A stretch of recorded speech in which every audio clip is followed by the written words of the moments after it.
Good afternoon, everybody, and welcome to the 250 community session at DockerCon EU. I mean, not DockerCon EU, CloudNativeCon and KubeCon EU. Happens. Before we begin, we'd like to remind everybody that to please offer feedback on the sessions. It's a great opportunity to give feedback to the speakers and also give feedback to the programming committee so that we can continue to build these amazing events and have some of the best speakers come and present to all of you. So our next speaker is someone who builds inspiring events that helps members of a community to connect, learn from one another, and find inspiration and collaboration. She's organized 10 DockerCons, an event that's grown to thousands of attendees. And building an event to this scale takes talent, dedication, and a belief that transformative technology starts with strong communities.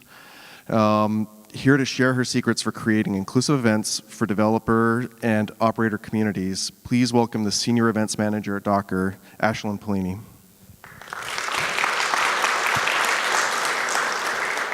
Thank you. That was an awesome introduction. I hope I live up to that introduction. Hi, I'm Ashlynn. This is actually my first conference talk, so thank you for having me. Thanks KubeCon for having a first-time speaker up here. And in true form, I think we need a quick Docker selfie.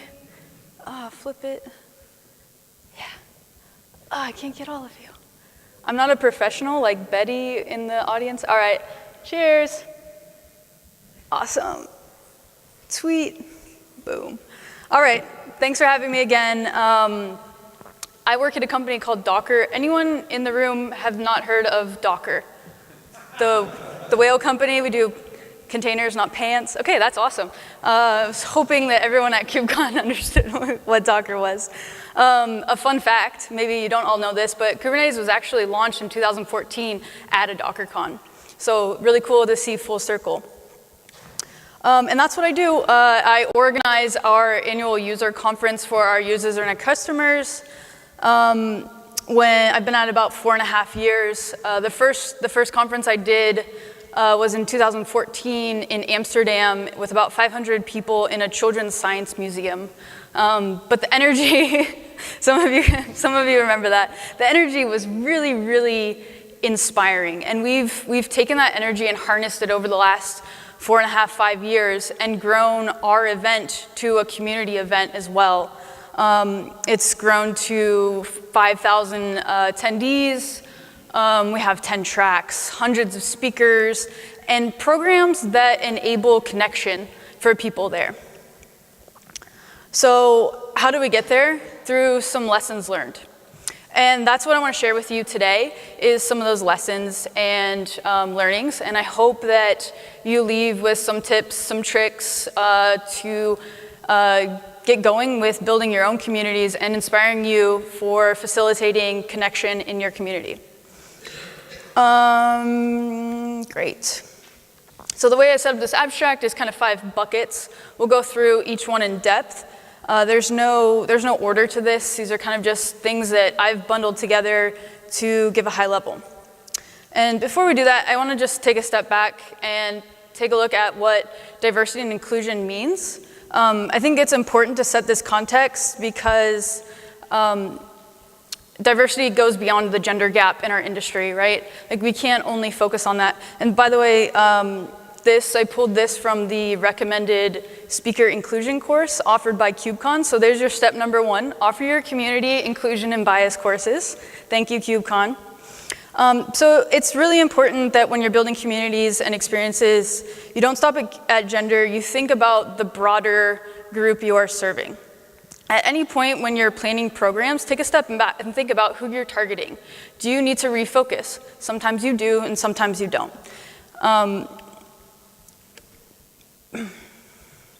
So this, to me, is the essence of inclusion and building inclusive communities.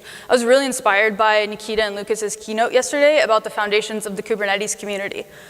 It's really important that we always come back to what this means.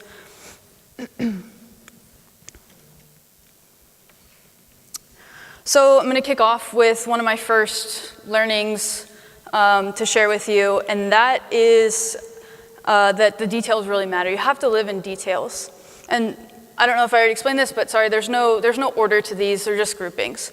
So I live in the details. I'm quite obsessed with details. I see them every day in everything that we do. And it's important to remember that when we're building communities, people come with different perspectives, different opinions, different backgrounds and experiences. Mostly the opinions, right? Like that get communicated back. We can't serve all of them, but it's really important to understand that and come back to that, because what you present and what you put out is going to communicate your intent for your community. So taking a look at the details and auditing those details, where do we start? The best place to start is, where does your community come to connect? For me, this is kind of my quick checklist. I'm sorry, my phone's on vibrate and people are tweeting at me. Jeez. So this is my kind of checklist where I stop and audit all the things. Am I living in the details in these ones? One good start, and that could go beyond for you. One good start is your website. What's on your homepage? What are you trying to communicate, and who are you communicating that to? Is it of an inclusive perception, of an inclusive event in my case? I'll tell you a quick story. Probably about 2015, I wanted to make sure that our speaker lineup was more diverse. So I started seeing who some of the top female speakers were in our industry, and I reached out to a few of them. And I got really great feedback from them. And they said, I've heard great things about DockerCon. I've actually been to a DockerCon, but I went to your website and it doesn't look like you have any female speakers on your website. So maybe this isn't the event for me to speak at. And that was a really cool, I mean, it wasn't a cool moment. It was kind of, like a, damn, you're absolutely right. It was a wake-up call. But from that moment, that made me think about the details of what I was putting out there. And that's the thing, like you can't solve everything at once, but once you have that in mind, you can go start fixing those steps. So no, that event, I didn't have, a 50-50 split, and I didn't solve my goals on that event, but you better believe that I kept growing and growing that, because as you work out the details, you're gonna build a healthier, more inclusive place for people to come. I'm a creative thinker, I'm a visual thinker, so for me, I'm like really obsessed like visually with details. So I'm sure my creative agency like loves my reviews. They're like, oh great, here we go again. Just an example, we provide childcare at DockerCon, and someone tweeted in a very friendly way. He was joking, but I took it very seriously, and he said, hey, DockerCon, dads push strollers as well. So I actually changed the sign. I couldn't find the change, but there was a sign next to this also showed a male pushing a stroller, right? Like those type of details are the things that are gold, like for you as a program manager and also for your attendees. So now you kind of have an idea of the message and imagery you are trying to communicate. You've done your audit. Maybe it's in line with what you want, and maybe you have some tweaks. So what's next? Try to set the tone. What is the tone of your community? And this goes beyond in-person events. Like, what are your forums like? Another inspiring thing from Nikita and Lucas's talk yesterday was, like, how easy is it to get started? Are you being welcoming for people new to your product, company, brand, whatever it is, project? Do you have something on your website that's easy to find that's like, here's your first contribution. Here's how you can get started into this community. And I think that's something really easy to solve. It's also important to remember, I learned this a long time ago, but you don't control, it's not your job to control a community when you're building it. It's your job to serve that community. So what they want to put out and put back into it, you should be able to facilitate that. Code of conduct. I was working on my talk and I just realize that like I have to have this in here somewhere, and it falls under details, I think. But if you don't have a code of conduct for the community you're building, whether that's for a company or an open source project, everything, like please have a code of conduct. It's a detail that people often miss, but it's a really good foundation, and it communicates a simple way for what your intent is for that community, internally and externally, and how you expect them to operate and be a part of it.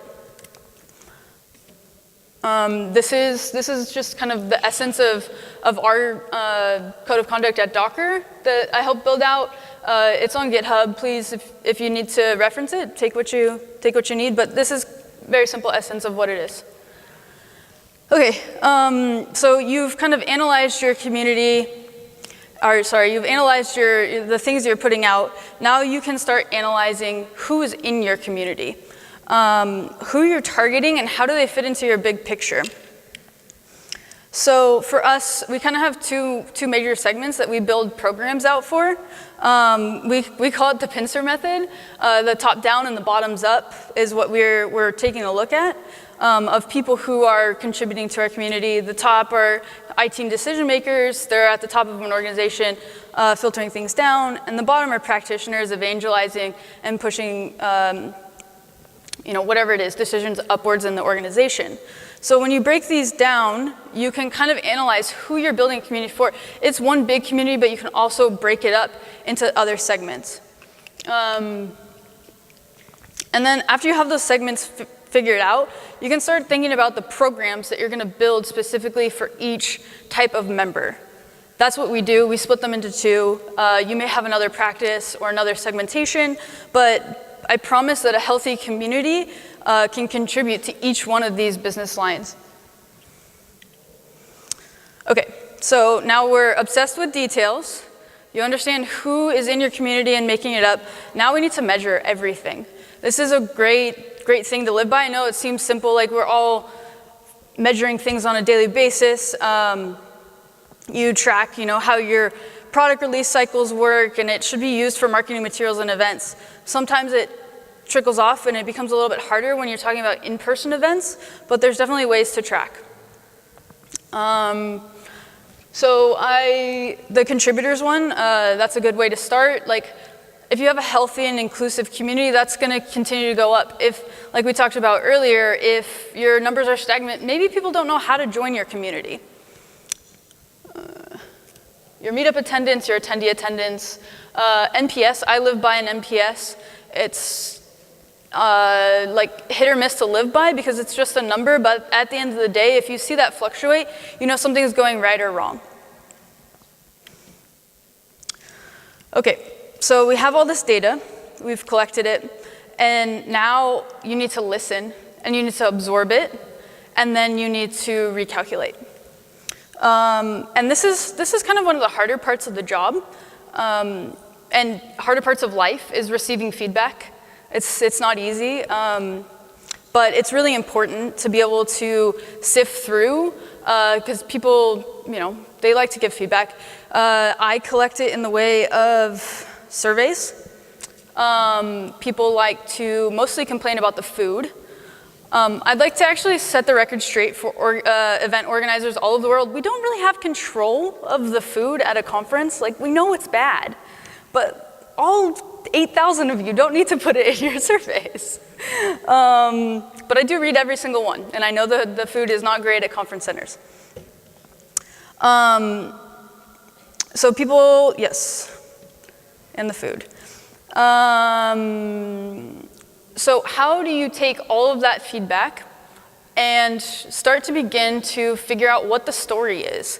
What are you trying to refine? So for me, it was around 2016, started to see a shift in why people come to conferences, or our conference at least. It became less about going to talks and listening to content presented to them, and it became more about a way to network. We're behind our desks all day, with our kind of own organizations, and I think conferences are a great way to get everyone who's working together online anyways under one roof. So that's really what conferences become for me anyways.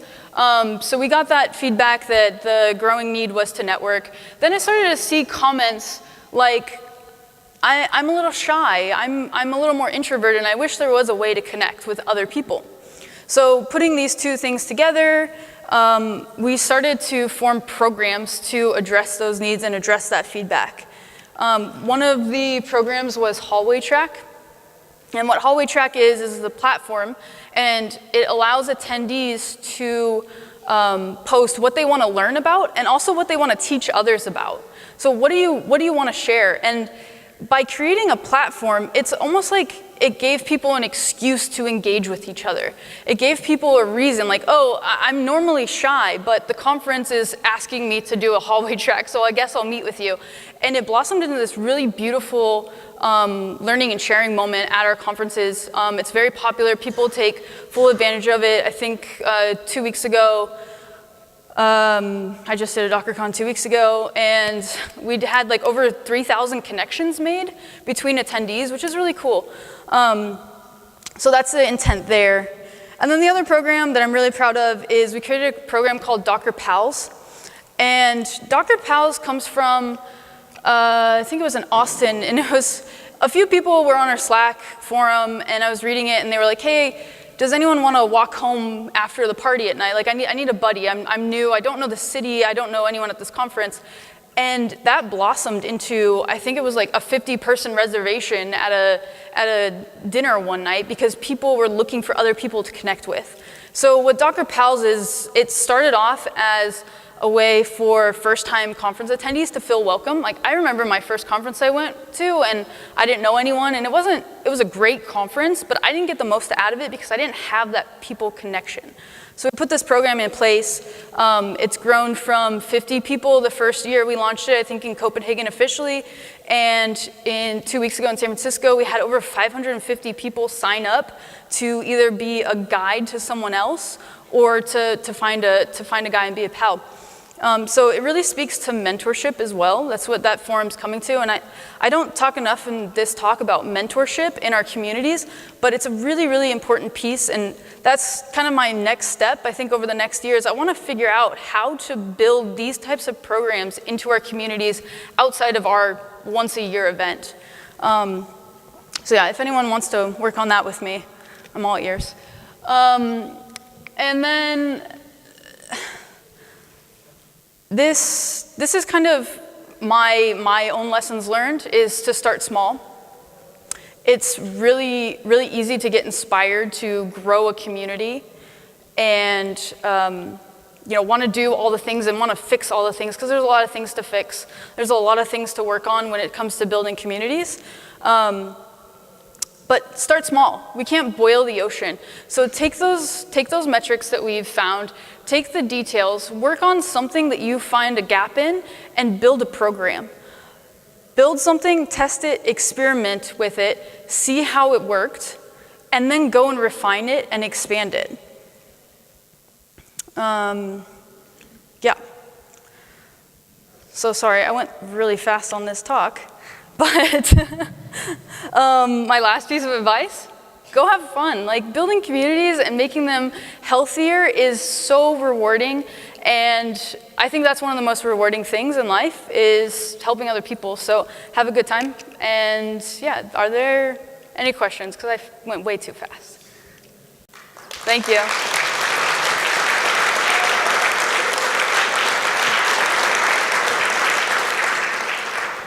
Hi, Nigel. Now I have a question. Yeah. Oh. I guess if there's no I'll repeat it for you. So, as like a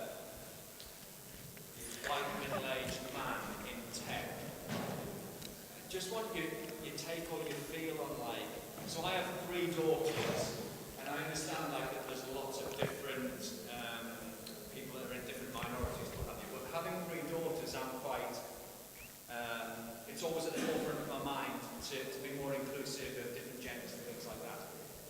But coming from my position, right, like, is it possible that I can go too far in certain things and be like counterproductive in it. So, you know, let's say my website or anything that I produce, if I go too far in it, is it my place, and can I overstep the mark and fight a fight that's not my fight? Does that make sense to you? Yeah, and sorry, that's a really long question to repeat, Nigel. No, so Nigel has 3 daughters, and it's always at the forefront of his mind to be inclusive, and he wants to be an ally. But is there a step of taking allyship and sponsorship too far? And thank you, that's a really good question. And preface, I'm not a diversity and inclusion expert. I don't think anyone in this room is. Like, I think we're all still trying to figure out what the formula is. And there's forums probably for it, Nigel. I guess that's my answer. There's forums for everything. I'm not sure if you can take support too far, in my opinion anyways, but there's forums for it, right? Like, right now I'm trying to figure out the balance between, for gender specifically, between providing like safe and open forums for women, and then also including allies. Like, where is the mix and the connection? I think that there's 2 different forums for each one. There's a place for women to go and connect with other women. I think it just changes the conversation when that's the intent, right? Like, we held a women's summit at DockerCon a couple weeks ago, and it was 150 women came, and it was marketed to women. It wasn't marketed as a diversity event, but if a male wanted to come in, it was more than an open room. But what it provided was like a really secure place for people to voice their questions, concerns, comments in an open forum, because it was with other women. Now, what I've also heard is that they would like men to be included so they understand what's going on, their opinions, what that is, and figure out how we can form communities together and help each other. So I don't know the answer on can you go too far, but I think there's a time and a place for allyship and everything that we're doing for communities. Does anyone else have an opinion on that? Yeah. Can we pass the mic around? Hi, my name's Sarah Allen, and I do a lot of diversity and inclusion stuff because I'm female. Not because it's what I want to do. But basically what I'd say to you is, like, you don't want women in the room because you're helping them, right? I've been coding since I was 12. A lot of this narrative causes people to assume that I got here because I had a hand up. We're all here because we had a hand up. We're all here because somebody taught us to code. If we learned by ourselves, somebody inspired us to learn. Somebody gave us a computer. We are all here because we got stuff. And what we want to think about is, who is not here, who should be? Why are women always like excluded from history, like whoever, Dan Cohn did that keynote, and like, why is it that the famous person who invented stuff that we don't have a photo of, it happens to be a woman, right? He probably did a lot of research to find a woman to mention, and not because those women weren't part of history, it's that they're not in the media. And so, if you reframe it to be, what is the culture I want, what is the community I want, who do I want to be here, you're not supporting them, you're helping yourself. Mm-hmm. And so I'd sort of think about it that way.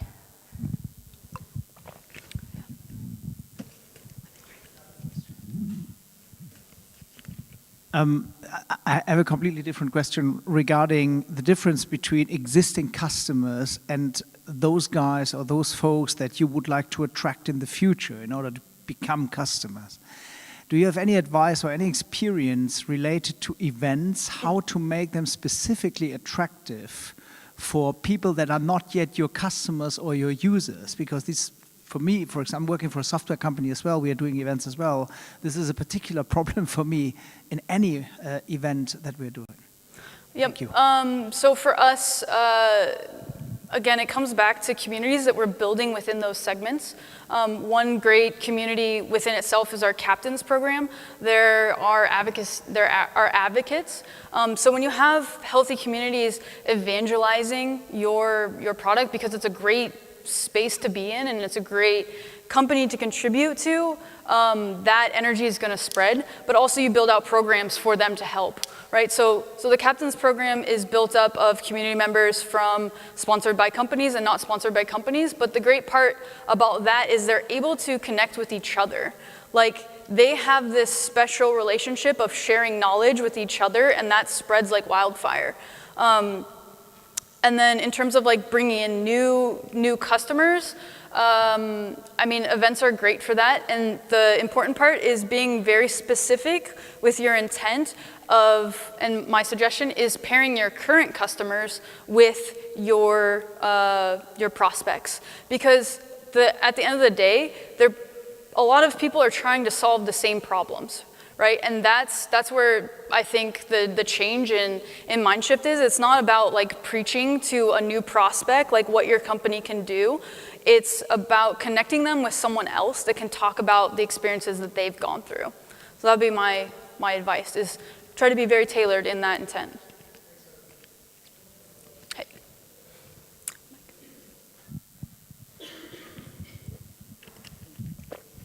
So in the meetup community, I try to organize a few different meetups, and I'm wondering if you have any good recommendations on how to create a more inclusive meetup, because looking at the attendees I have currently, it's not that diverse, and I fear that it's not very inclusive. Diverse, and is there a certain group that you are feeling like it's lacking? Anyone not white? Yeah. So in my experience, I don't have a ton of experience building meetup groups specifically, but it takes a lot of attention and work. Like, it takes extra work to go find the right speakers. I think that's a good start, is who is presenting at your event. Are they all white men? Then so be it. But if you can start to build out a good speaker list with top-notch content, and again, it's not you're adding women to your roster to add diversity to your roster. Like, there are very smart people that should fit an agenda that you want to do. So start there, but it just takes a lot of work and a lot of one-offs, like individual invites, tapping into other groups maybe. We've had a lot of success engaging with diversity like groups similar to like Women Who Code, or Holberton School is a great one in our area in San Francisco. So engaging with those other groups and doing cross-functional things, but keeping the intent of teaching and learning, right? So it's not just like, hey, Women Who Code, come to our office because we need more women in the meetup. Like, can we share something with you? Like, can we do that? Dom, I don't mean to put you on the spot, but hey, Community Leader of the Year award. Any recommendations for building meetup groups? So let me collect my thoughts. I run the Docker London chapter as one of the community leaders. I think first and foremost is like, if you give the energy yourself, then that becomes infectious. So if you make sure you do the right thing, people should follow.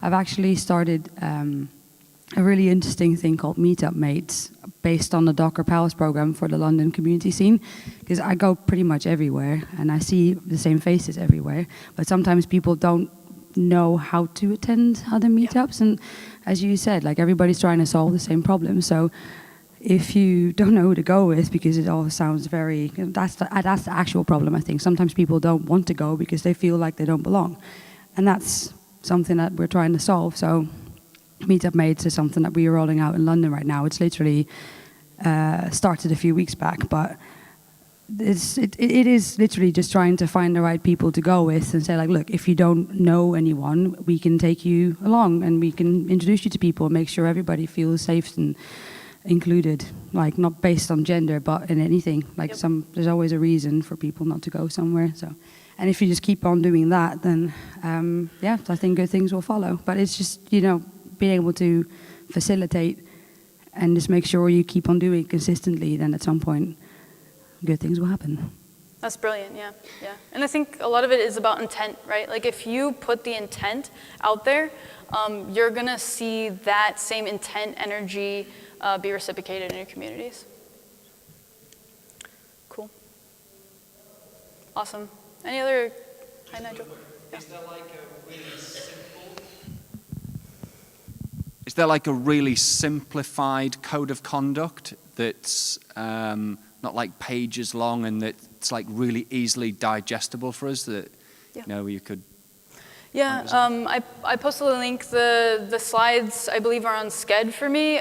There's a link for our Docker code of conduct, and it's very simple. It's probably a one-pager. It outlines what's expected and what's unacceptable behavior, and it's kind of just some like high-level guidelines to follow for a community.